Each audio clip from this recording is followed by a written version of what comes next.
bukan kalau orang bermaksiat kemudian dulu mana Allah menentukan dia bermaksiat atau akalnya yang memilih untuk bermaksiat? Itu pertanyaan yang pertama. Bismillahirrahmanirrahim. Assalamualaikum warahmatullahi wabarakatuh.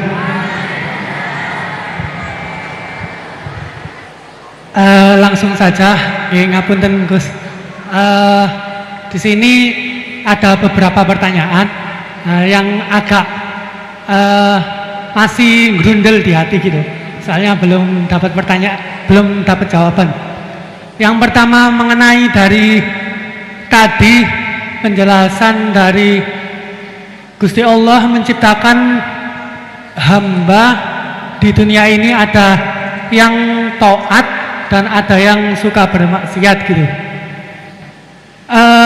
Mengenai takdir Allah Subhanahu wa taala, Allah menciptakan hamba-hambanya dengan variasi yang berbeda.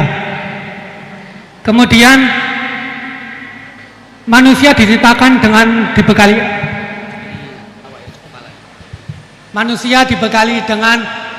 akal untuk membedakan dari setan dan juga malaikat. Kemudian pertanyaan saya, dulu mana Gus antara takdir yang ditentukan oleh Allah atau pilihan akal kita gitu? Begitu intinya. Soalnya kan bukan kalau orang bermaksiat kemudian dulu mana Allah menentukan dia bermaksiat atau akalnya yang memilih untuk bermaksiat? Itu pertanyaan yang pertama. Untuk pertanyaan yang kedua, ngapunten. Untuk pertanyaan yang kedua, intinya kan tadi istihad daripada ulama itu menentukan hukum yang berbeda-beda. Terus kemudian kita sebagai yang hanya tabik saja mengikut, itu bolehkah? Kan dari kata guru saya, kalau hukum fikih itu yang ringan-ringan disebarkan nggak apa-apa. Tapi yang berat-berat dipakai sendiri gitu. Tapi biasanya kan kita kebalikan. Yang ringan-ringan soalnya kita tahu ilmunya, kita yang pakai. Terus kalau ada orang yang tanya, biasanya kita yang kasih yang jawaban yang berat-berat daripada hukum fikih.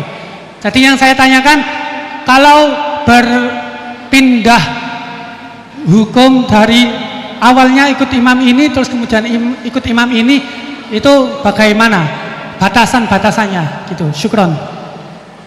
Baik, terima kasih. Niki pertanyaan yang ringkas disampaikan cukup panjang. Niki langsung dipun jawab nopon. Oke, monggo Yai. Ini tadi hoax itu, saya waktunya tinggal 10 menit, enak saja. Enggak, saya nanti langsung itu, mungkin langsung ke Jogja, kan jadwalnya itu saya memang ke Jogja. Baru ini saya ke Jogja naik pesawat gara-gara hormat ke Mas Bukin.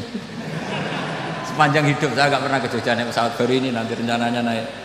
Karena tak hitung kalau pakai kereta atau bis nggak menangi ngaji di Jogja. Saya jadwalnya ngaji di Jogja nanti jam 4:30. Begini, itu pertanyaannya betul tadi, itu ngawur betul itu. Karena begini ya, masalah qadha qadar itu kan sudah dibicarakan semua ulama di kitab-kitab. Satu, kita ngikuti ahlul hakikah, idza dzukiral qadar fa'amsiku. Kalau qadha qadar sudah dibicarakan fa'amsiku, kamu harus diam di situ. Karena pertanyaannya gini, kalau kamu orang soleh, dan semoga Anda pelatihan jadi orang soleh, itu melihat Allah sudah menentukan semua, itu keren. Saya bangga punya Tuhan yang sudah tahu nasib saya kayak apa nanti. Saya betapa malunya punya Tuhan yang tak takoi, Gusti, sebenarnya nasibnya bahagia, mbah roh tapi kira sik. Itu kan ngeri betul.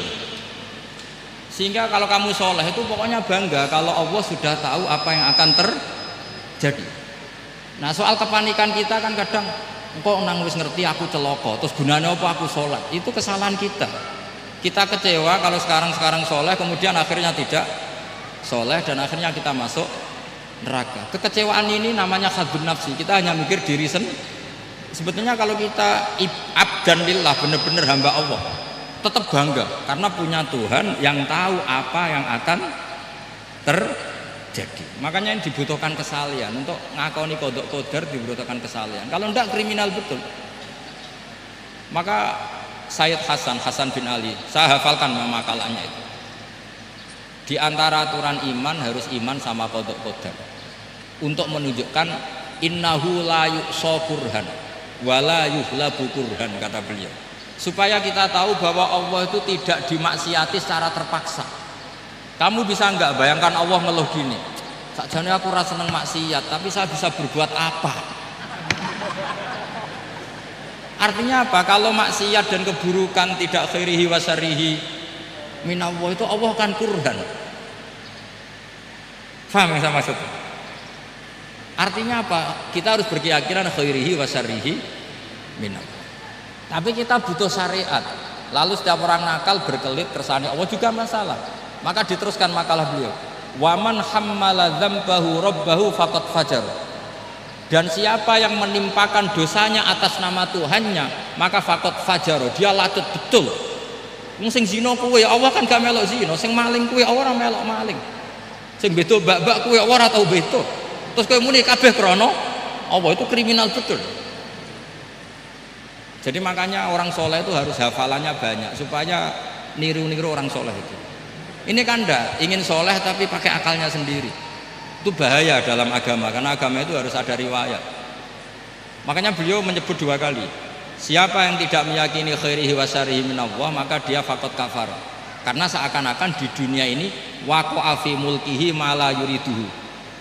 Kalau kamu bilang syar tidak minallah, berarti waqa'a fi mulkihi ma la yuriduhu, di kerajaannya terjadi sesuatu di luar kehendak.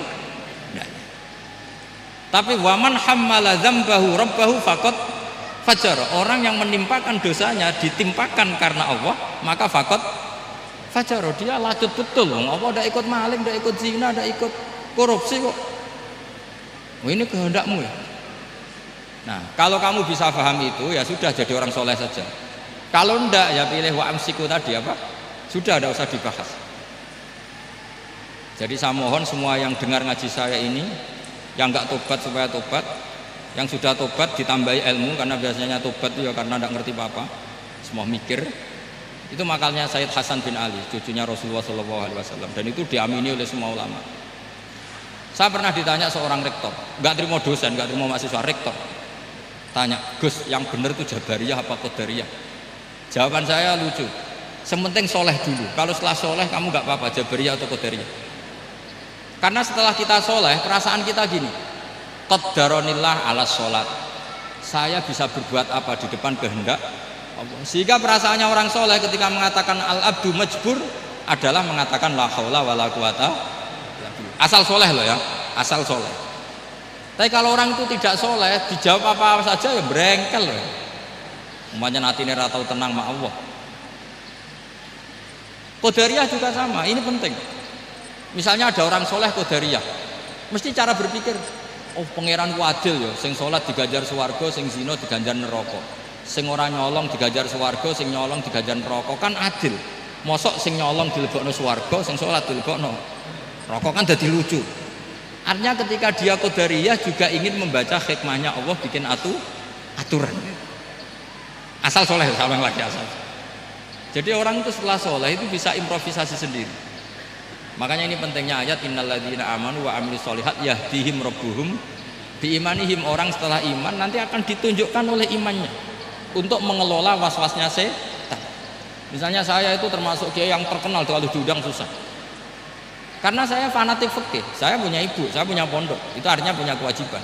Yang bisa mengalahkan kewajiban adalah kewajiban sing akbar, yang lebih besar. Nah ini mau diundang mahasiswa ini kan jelas tidak akbar. Nanti maksudnya tarkul wajib di ajli sunnah, wah kriminal saya. Meleburi bapak meninggalkan wajib demi sunnah. Ya jelas ya, jadi kita harus terlatih dengan bahasanya orang-orang soleh. Kalau tidak masalah besar, masalah qada-qadar zaman sahabat itu sudah terjadi perdebatan. Terus ada yang cerita, ada riwayat idza dzukira ashabi fa amsiku wa idza dzukira al-qadar fa amsiku. Kedua masalah ijtihad fiqhiyah itu nggak apa-apa, memang dari awal furu'iyah kan, dari awal furu'iyah. Kalau nuruti ijtihad gini, kalau ada mahasiswa tanya sebaiknya dijawab apa enggak? Mungkin sebagian narasumber sebaiknya dijawab biar marem. Terus sebagian narasumber sebaiknya nggak usah dijawab. Wong mahasiswa ben pinter kok apa-apa takok, gak mandiri. Itu namanya ijtihad. Jadi kalau furu'iyah itu mungkin sekali. Ya ini saya masih punya waktu 2 menit, masih satu pertanyaan itu hoax tadi yang 50 menit enak.